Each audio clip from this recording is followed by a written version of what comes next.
அரசியல்வாதிகள் டெல்லி போவது என்பது எப்போவுமே வழக்கமான ஒன்று தான். ஆனால் இன்றைய சூழலை அவர் டெல்லி போவது என்பது பலருக்கும் பல விதமான கேள்விகளை உண்டாக்கும். அதற்கு காரணம், இதற்கு முன்னால் செங்கோட்டையனை கூப்பிட்டு அமித்ஷா அவர்களும் நிர்மலா சீதாராமன் அவர்களும் பேசியதாக ஒரு செய்தி வருகிறது. அது உண்மையா பொய்யா என்பது பற்றி இன்னும் உறுதிதான் செய்யப்படவில்லை. இரண்டு தரப்பிலுமே, செங்கோட்டையின் தரப்பிலுமே அவர் சந்தித்தது உண்மையா பொய்யா என்பதற்கு அவர் ஒரு பிதற்றலான ஒரு பதிலைத்தான் சொல்கிறாரு. ஹரித்வார் போனேன், ராமரை பார்த்தேன், அப்போவே அமித்ஷாவை பார்த்தேன், நிர்மலா சீதாராமனை பார்த்தேன், நான் ஈரோடு ஏற்காடு எக்ஸ்பிரஸுக்கு டைம் மாற்றி போடுங்களான்னு சொன்னேன் அப்படின்னு ஒன்றுக்கும் உதவாத ஒரு தேவையில்லாத ஒரு கருத்தை சொல்லிட்டு ஒரு அரசியல் தலைவன் இப்படி பண்ணார். இதனுடைய செங்கோட்டையின் டெல்லி போன விஷயம், அதற்கு அப்பால் எடப்பாடியார் டெல்லி போகிற விஷயம், இதை ஒப்பிட்டு பார்ப்பதில் எந்த அர்த்தமும் இல்லை. அது தனி, இவருடைய அரசியல் பயணம் என்பது தனி தான். பயணத்துக்கான காரணம் கேட்டால் சிபி ராதாகிருஷ்ணன் அவர்களுக்கு வாழ்த்து தெரிவிக்க போகிறேன் அப்படின்னு சொல்லியிருக்காரு எடப்பாடியார் அவர்கள். நம்ம சரியானது தானே. ஒரு தமிழர், நீண்ட காலத்துக்கு பின்னால் ஒரு தமிழர், வெங்கட்ராமன் அவர்கள் பின்னால் ஒரு தமிழர் துணை ஜனாதிபதியாக தேர்ந்தெடுக்கப்பட்ட விஷயம் தமிழர்களுக்கு ஒரு பெருமையான விஷயம்.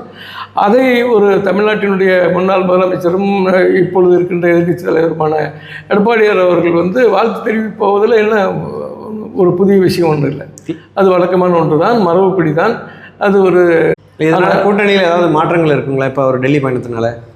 டெல்லி பயணம் என்பது, அவர் டெல்லி பயணத்துக்கு முன்னால் ஒரு ஒரு கோடிட்டு காட்டிய ஒரு விஷயத்தை நான் இப்போ நினைவுபடுத்த விரும்புகிறேன்.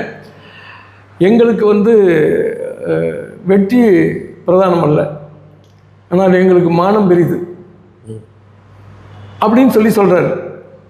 அவர் இப்பொழுது எங்களுக்கு வெற்றியை விட மானம் பெரிது அப்படின்னு சொல்லுவதற்கு இப்போ அவசியம் என்ன வந்தது என்பதை நாம் உற்று நோக்கினோமானால், அவருடைய போக்கிலிருந்து, அவருடைய அரசியல் களத்திலிருந்து அவரை இப்படித்தான் நடத்த வேண்டும், இப்படித்தான் நீங்கள் நடக்க வேண்டும் என்று ஆணையிடுவதற்கு யாரையும் அனுமதிக்க மாட்டார் அப்படிங்கிறது தான் அந்த ரெண்டு வார்த்தையில் தெரியுது.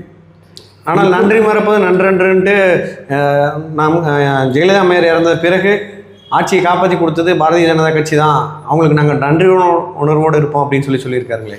ஆமாம், அப்போ தமிழக மக்கள் மத்தியில் இருந்த அண்ணா திராவிட முன்னேற்ற கழக தொண்டர்கள் மத்தியில் இருந்த ஒரு பெரிய ஏக்கம் அம்மாவே போயிட்டாங்க, அடுத்தபடியாக என்ன நடக்க போகுது அப்படிங்கிற ஏங்கி கொண்டிருந்த நேரத்தில் ஒரு